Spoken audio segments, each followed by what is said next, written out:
Hello everyone, welcome back to my channel. Today is the last day of 12 days of polish and I want to talk about my favorites from 2018. I can't believe the year is already over. That's crazy to me, but that's what we're gonna do today. I hope you guys are excited, and of course I have some Noodles nail polish favorites, so let's start off with those. The first one is Beach Please. This is me in a bottle, I promise you. This is me in a bottle. It has a white curly base with neon chunky glitters. There's blue, purple, pink, green. There's like this macaroni and cheese orange. I remember seeing this in D-stashes, but this polish was always sold. I would get so bummed out because I wanted this one so bad.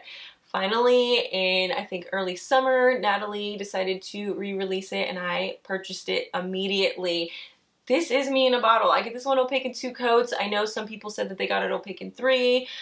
So, I mean, obviously applications matters. This one I don't think is available on the website anymore, but hopefully in the summer of 2019, Natalie brings it back. In 2017, Natalie released Near Far Wherever You Are for PolishCon. It was very limited edition. It released in the very beginning of my indie journey, so I ended up just waiting a little bit too long and then it sold out and never came back. However, this year I found it in a D-stash and I love it. I really wish that this was actually a part of her permanent line. It's this really light, soft mint green. There's rose gold glitters and gold glitters in it. These colors work together so well. I could not believe that I actually found this in a D-stash, I gotta be honest. But I'm happy that I did. I get this one opaque in 2 coats, standard for Noodles nail polish. The next 3 are more recent releases. This first one is Autumn Splendor. I talked about this so much when it was originally released. I just cannot get enough of it. Can't get enough of that purple and that orange together. It just looks really, really good. The next one is Broom Hair Don't Care. I was so excited about the opportunity to name the Halloween trio. So this one, obviously I named Broom Hair Don't Care, and I think it works so well. I went into detail about why I named this one the way I did in my review video of the Halloween collection, but I really like those micro hollow flakies in here. Just give me all the flakies. Give me all the flakies. If you put flakies in your polish, I'm probably gonna buy it. And the last favorite of mine from Noodles nail polish this year is Sugar Plum Dreams. That red with the purple. I don't understand. I don't understand how it works. How does it work? I don't get it, but it's gorgeous.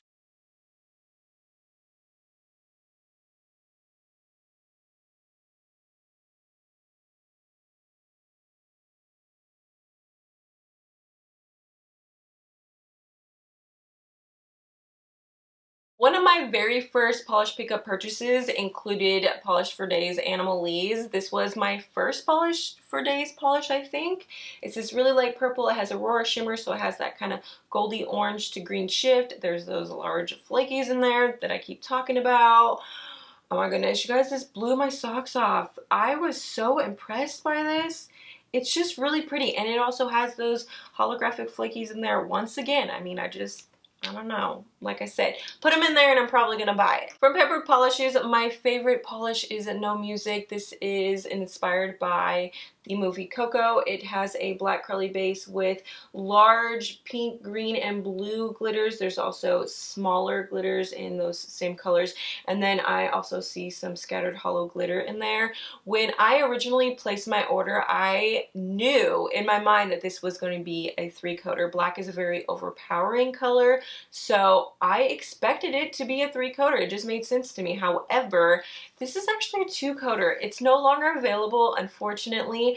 I think that this is really unique, and I like the fact that she went with a black base. That's actually a type of curly that I don't think I've ever seen until I came across this one. The last indie that I want to share with you guys is from Dreamland Lacquer, and this is You Look Like Seafood. This was an August polish pickup exclusive. Again, with the chunky flakies, the Aurora shimmer, it's in this purple base, and I see some hollow in there too. I mean, I'm just so predictable. I'm so predictable. But this one is So pretty on the nail. After about a year of thinking about this polish, I finally picked up Morgan Taylor's All About the Pout. This came from the Selfies collection, I think it was called. This looks a lot like Hot Pants, but I promise you they're different. They're not the same, they're just similar. This I get opaque in 3 coats. It's kind of like this neon pastel-y coral, which you guys know I just cannot get enough of. I really like the Morgan Taylor brushes. Some of their older polishes have more of like an OPI brush, but these newer bottles have more of like an Orly brush, although not as gigantic as an Orly brush. There were 2 polishes from Zoya that really jumped out at me this year. The first one is, of course, Avril. I've talked about this one multiple times. If you really wanted to like Rue and you got it because of the hype, or for whatever reason somebody suggested it to you and you ended up not liking it so much, I gotta say, Zoya's Avril is probably what you're looking for, because this is what I thought I was buying when I was buying Rue, but then I got it on my nail and I was like, no, this is not the color that I thought it was. But when Zoya sent me the bridal collection and I tried this one out, I was blown away. You guys, in the bottle, this doesn't look like anything special. I would have never purchased this on my own, but I'm happy that I have it. I've used it quite a few times. It's my fill line is like right above the Zoya sign or the Zoya logo.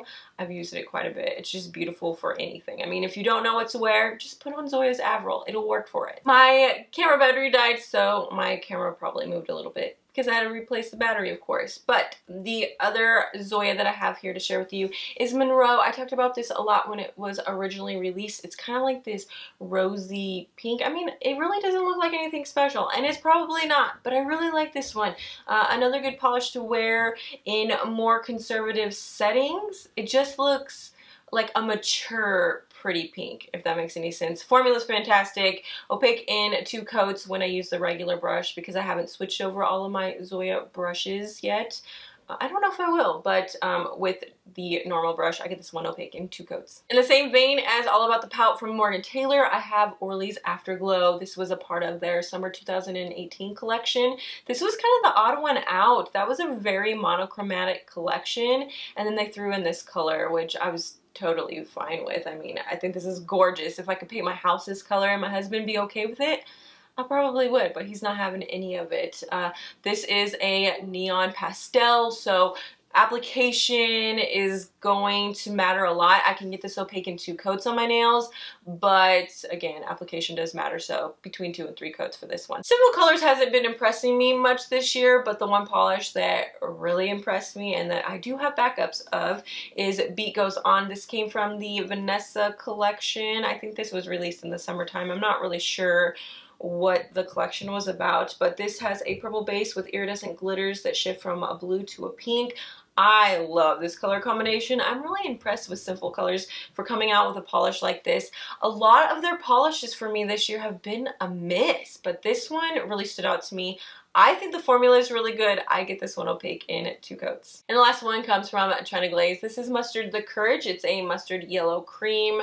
We've seen colors like this come from other brands before. It's not super unique, but this year, I don't know what it was. I just couldn't get enough of this color, even though it looks horrible on me.